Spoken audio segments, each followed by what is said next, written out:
Okay. Good afternoon, everybody. My name is Tansel Salekler. I am the Federal Program Manager for the Transformational Challenge Reactor. First of all, I would like to mention that my computer audio is not very reliable, so I am on my phone today. I do not know the quality of the sound, but if it is not very good, I apologize for that. Second, our program director, Dr. Kurt Terani, is not available today, but Dr. Ben Belzer from Oak Ridge National Laboratory is with me online to answer any technical questions you might have at the end of the presentation. Okay, next slide, please. Okay. Transformational Challenge Reactor, TCR in short, was initiated in FY19 to manufacture and operationally test a nuclear-fueled microreactor fabricated using additive manufacturing techniques. It is led by Oak Ridge National Laboratory with support from Idaho and Argonne National Laboratories. The TCR will develop and demonstrate innovative approaches to achieve cost, schedule, and risk reductions through new approaches to reactor design, manufacturing, licensing, and operation. Next slide, please.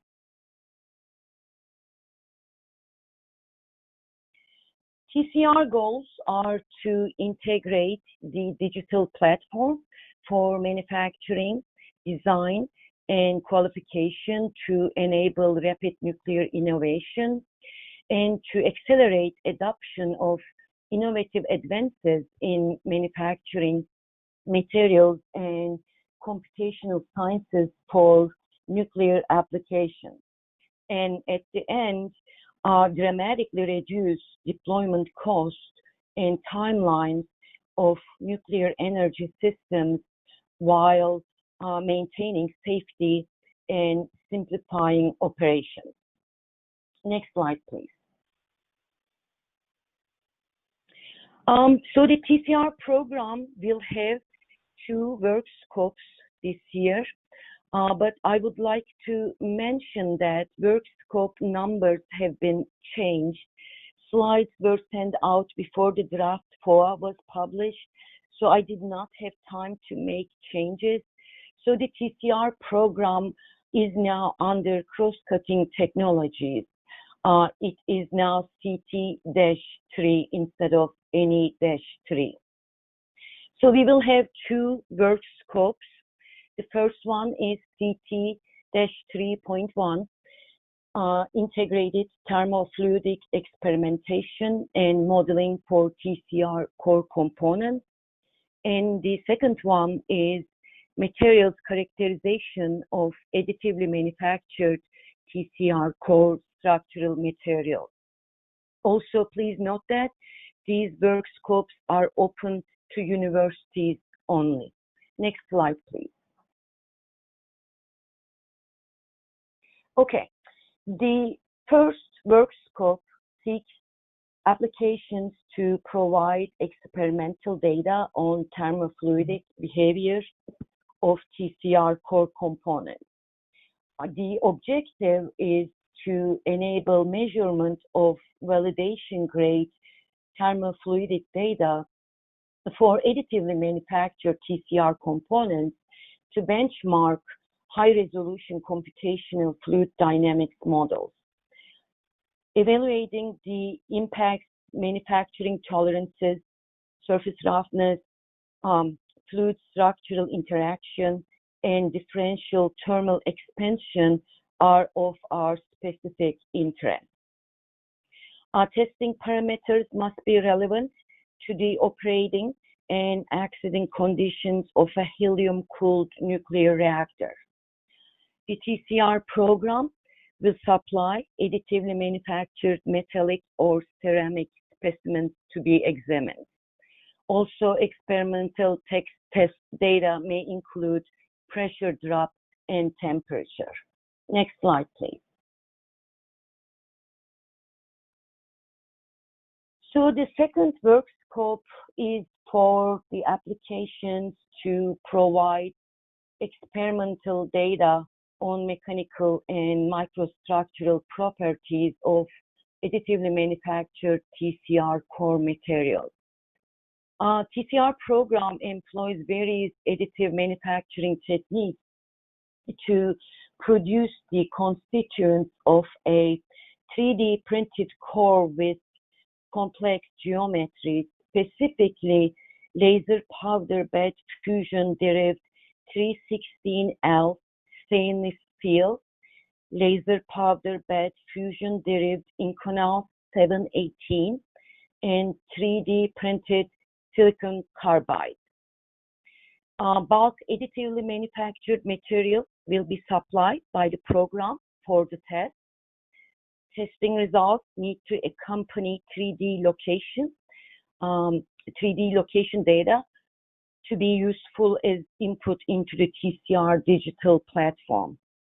No specific testing is prescribed, as any test data is a welcome addition to the TCR digital platform and may include basic mechanical testing, creep, fatigue, fracture, and ion irradiation. One, two, or all of the listed materials, and only those supplied by the TCR program may be subject of the testing.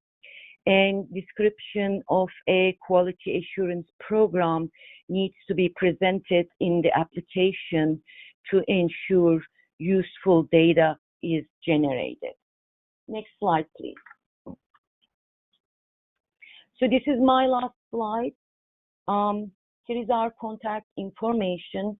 Again, I am the Federal Program Manager, and Dr. Kurt Tarani is our technical lead for these work scopes. He is also the TCR Program Director at the Oak Ridge National Laboratory. I also put the link to the TCR website. Please visit the website if you need more information about the TCR program. And if the information you are looking for is not there, please do not hesitate to contact us. So that's all I have. And Ben is standing by for your questions, if any. I thank you for your time and attention.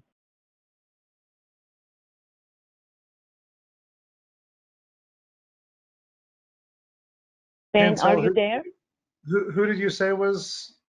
Ben Belzer. Okay. Let me find him here, and oh, here we go. I just found him. So, Ben, I've unmuted you. Can you hear us? Yes, I can. Can you hear me? Yes, we're good to go. Okay, I'll start in the 3.1 area. Is it desired for projects to be both experimental and computational, or purely experimental? Yeah, so both of these, in both of these areas, you see we're really focused on getting data. The most important thing is the experimental component. The modeling component of it is definitely secondary and definitely of lower priority. Also in 3.1, are the components intended specifically as fuel elements or generic parts that will be tested in the TCR? Clearly, no fuel will be shipped to, no fueled components will be shipped. Some of the components will be surrogates for, fuel or fuel-associated components. That's silicon carbide, and then other structural materials, additively manufactured steel or Inconel, for example. Shifting to the 3.2 area, should we concentrate on all three materials? Should we do all mentioned mechanical testing? Certainly, no is the answer to that. Ideally, you can address multiple materials. Mechanical testing, we've listed kind of the litany of of material characteristics for that. The idea is that these activities will supplement existing testing.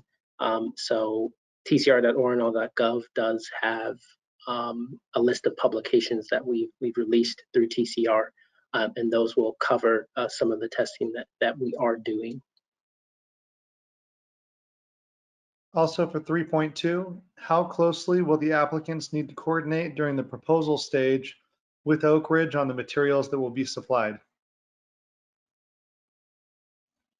During the proposal stage, I don't think it's incredibly critical. Again, tcr.ornl.gov has a lot of information, or what's in the public literature has a lot of information on the components, the materials, the approaches that we're using for printing, and of course, you can certainly contact Kurt or others here at the laboratory for more information on those.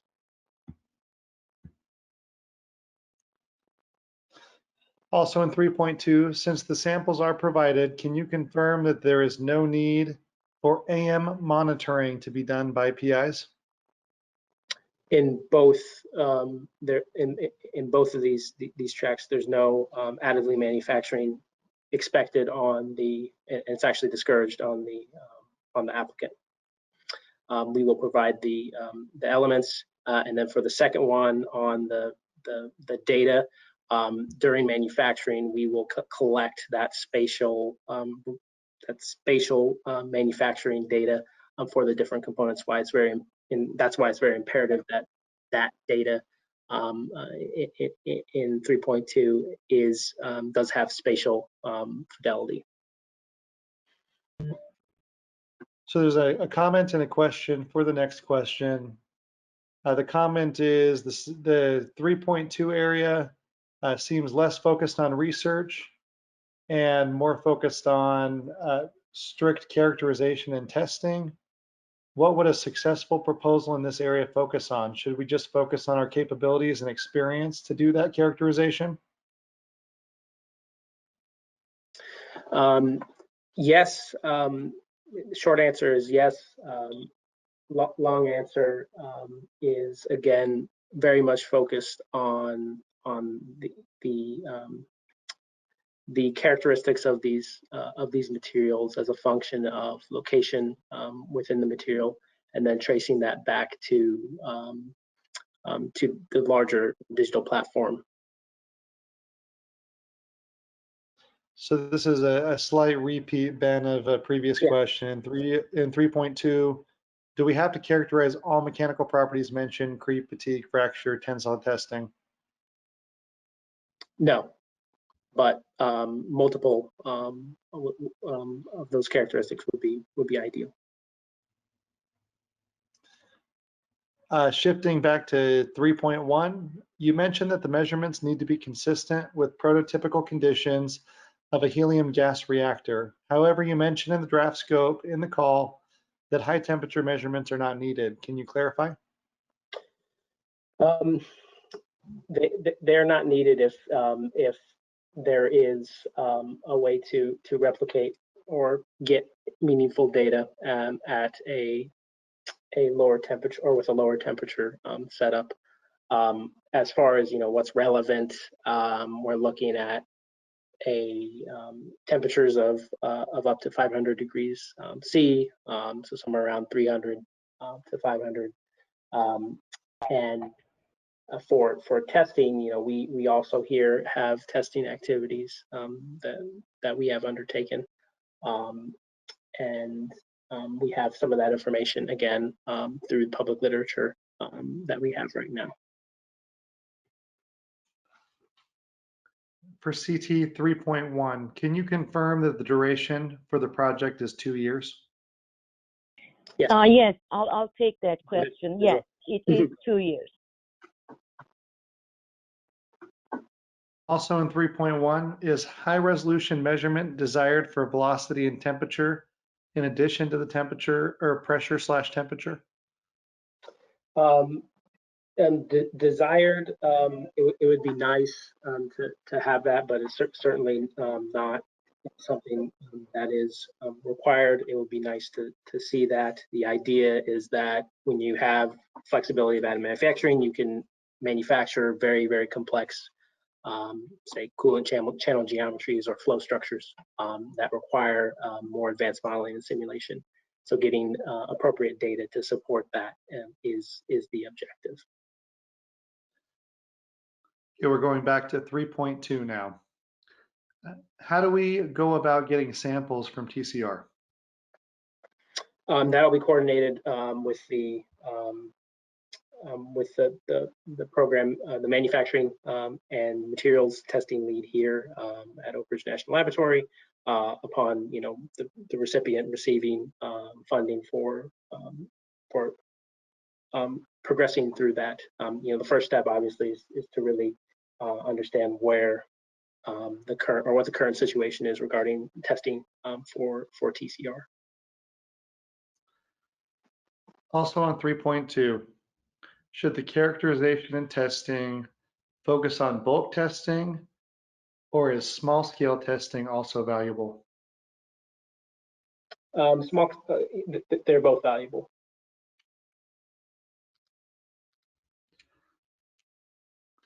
On the environmental effects, are you interested in stress corrosion cracking? Currently not, that's not a priority, no. Also for 3.2, does this work scope include any instrument development to obtain spatial distributed properties?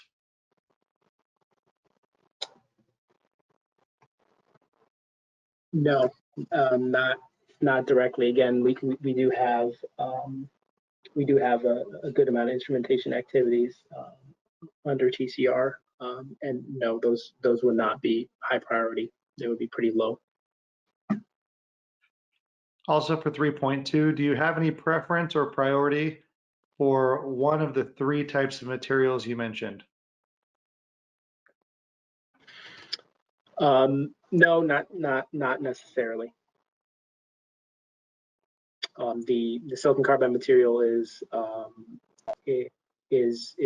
not, or sorry, is reflector material and material associated with fuel elements in the current TCR core design.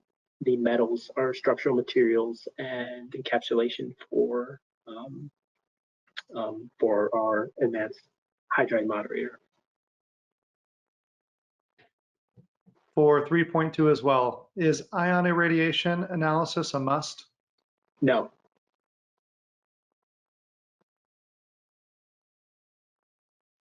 Also for 3.2, can you be specific about what you mean by 3D location data? Hopefully. So the idea with additive manufacturing in a digital platform and characterization during manufacturing is that you can generate a digital history of the part that's built as a function of location in the part. In additive technologies, you build a part voxel by voxel, roughly speaking. So you do have an entire history of every voxel, that part, the temperatures it sees in time, as well as any manufacturing defects or manufacturing irregularities that occur during those processes. And the idea is that the testing that we have is tied back specifically to that spatial or that data with that spatial resolution. So locations of failures or in components, for example, are of interest.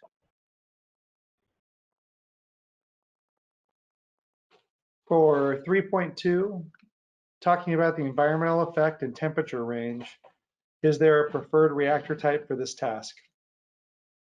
Yeah, so again, TCR design, helium-cooled gas reactor, pressurized force flow at 300, 500 feet is the targeted demonstration at this point. Material temperature. Sorry. Oh, go ahead. No, go ahead. Material, I got you. yeah, material temperatures for the fuel will get could potentially get a little hotter than that. Sorry. Are thermal properties of interest?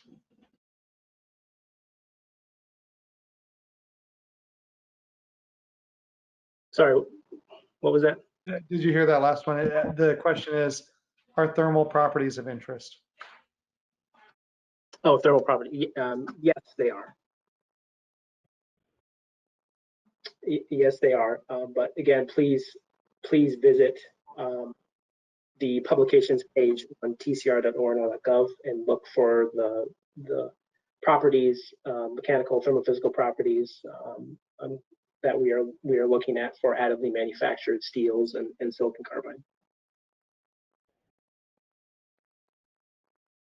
For 3.2, is in situ mechanical testing of interest?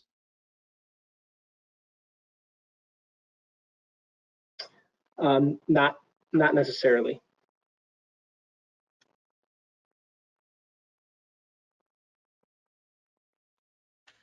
Also for 3.2, what type of description are you looking for under quality assurance programs?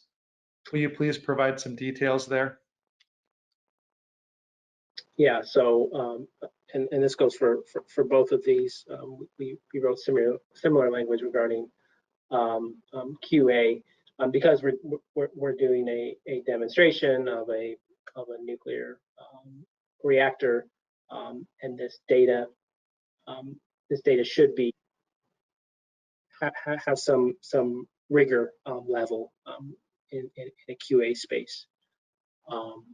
So essentially tracking components, test data, test conditions are very important. How that would actually look like is that the QA representatives for TCR would review the QA plan and assess it and suggest any potential changes to that plan in order to fit the planned usage of this data for TCR.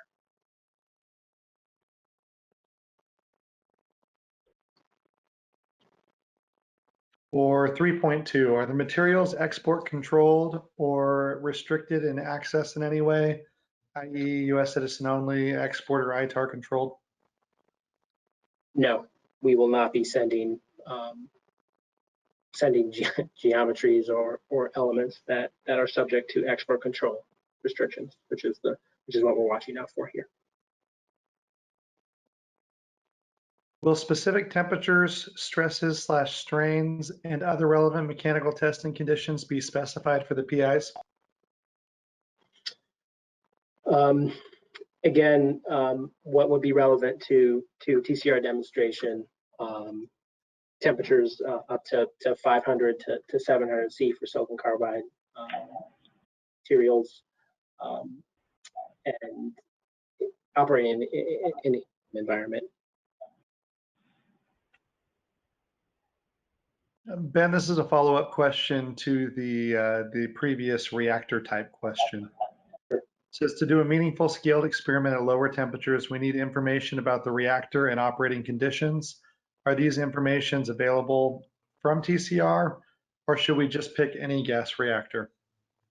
It would be best if you looked at what we have in the open literature for TCR at this point.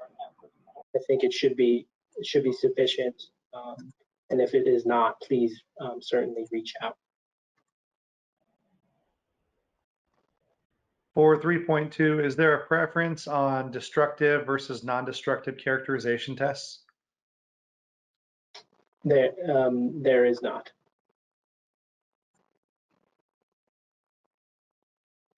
Also in 3.2, is neutron irradiation attractive?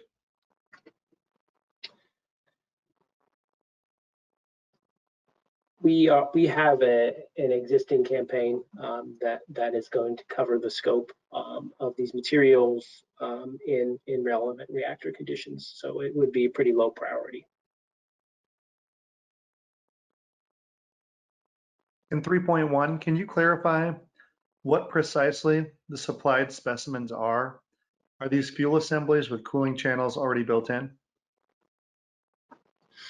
So again, no fuel is going to be shipped, and any types of geometries would be would not be subject to export control restrictions, or at least that is the hope. Effectively what you would be getting is you would be getting geometries that would help in ascertaining coolant behavior through cooling channels in between structural and fuel elements inside the TCR core.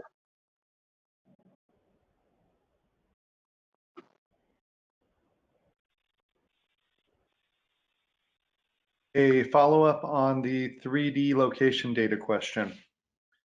Can you confirm the locations provided will be on the surface, or will there be a need to cut the samples to get to points inside as well? Yeah, thankfully for nuclear, a lot of these structures are pretty thin, or they would be hollow essentially.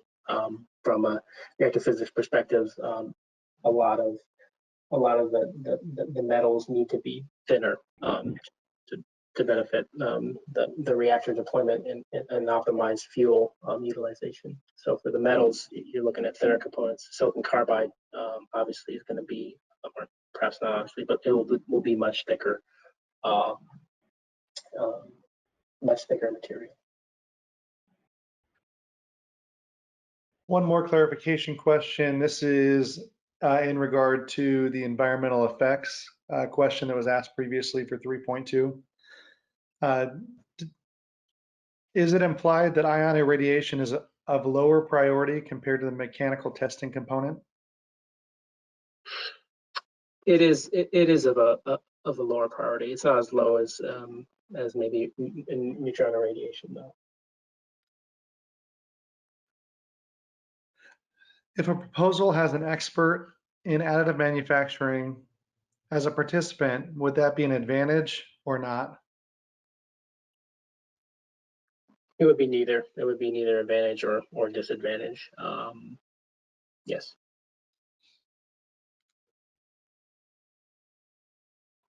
Those are all the questions we currently have. We will hang on for about 30 more seconds, maybe a minute, to collect any further questions. So please submit any questions or follow-up questions that you have now.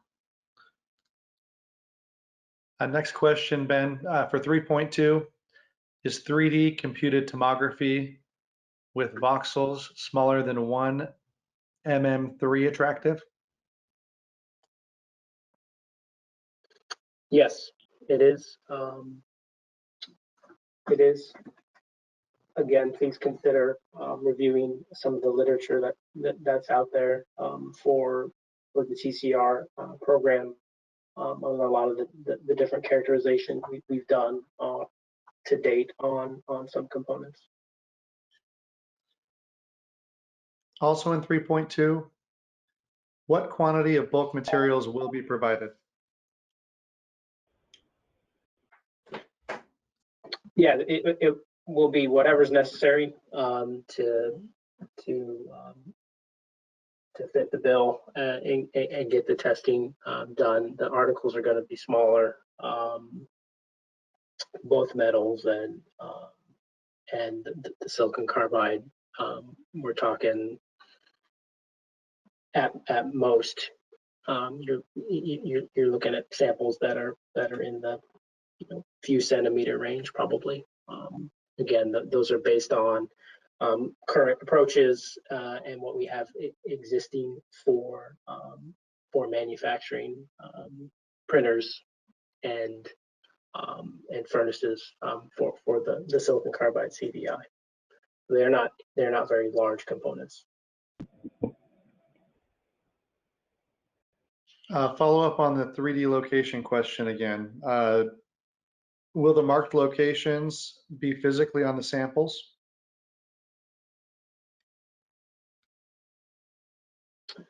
So, you know, for every sample, we'll have the digital history for that sample in spatial resolution.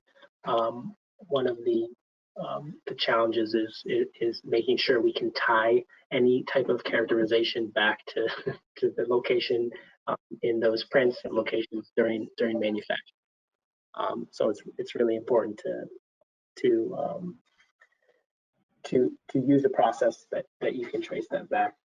We've gone through some activities obviously in this already, so we do have approaches to handling the different samples, because again, it's not just sampling a bunch of different printed components. It's sampling this specific component and tying that back to the data that was used, print direction, power deposition, those types of things.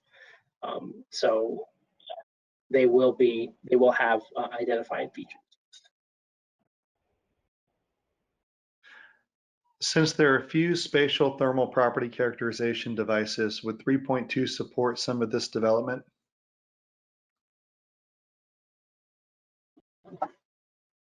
I think I would say yes if there is a clear path to getting data.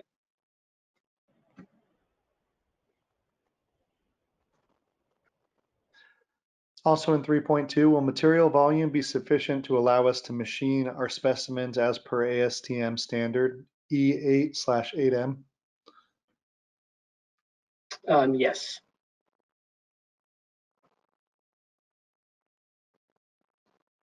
In 3.2 as well, can you ship large samples with tungsten as a surrogate for uranium?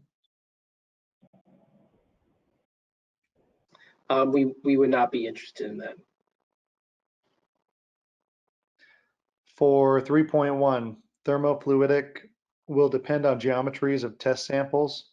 Could you give more specific information about the geometries?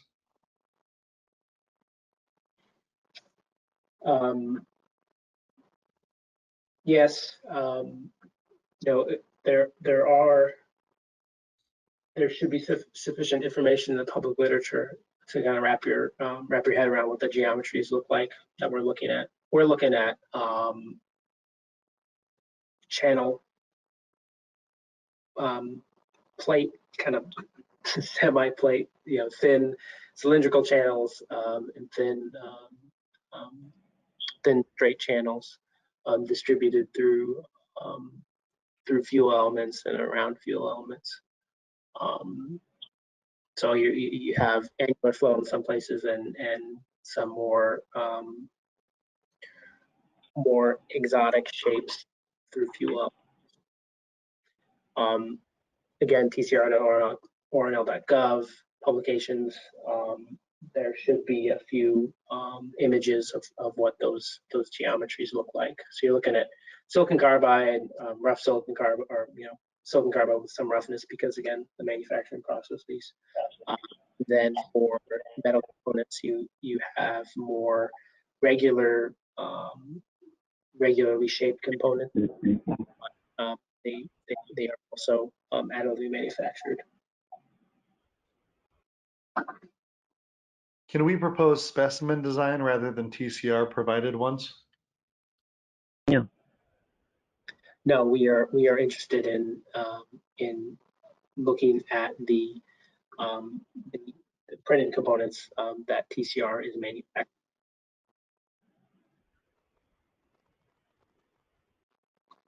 You mentioned the target temperature for SiC is 500 to 750 C.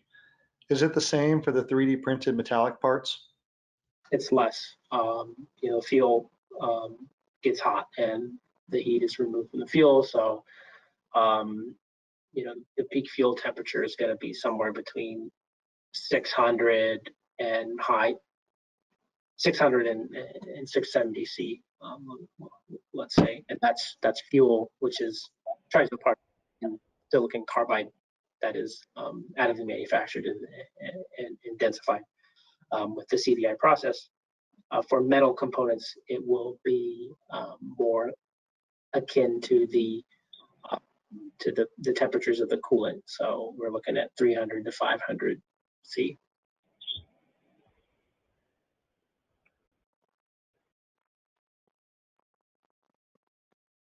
That looks to be all the questions we have, Ben. Thanks for sticking in there with us. We will pick back up at 3 o'clock Eastern time with the advanced sensors and instrumentation workscopes. So please tune in for those if you are interested. Thank you. Thank you. Thank you.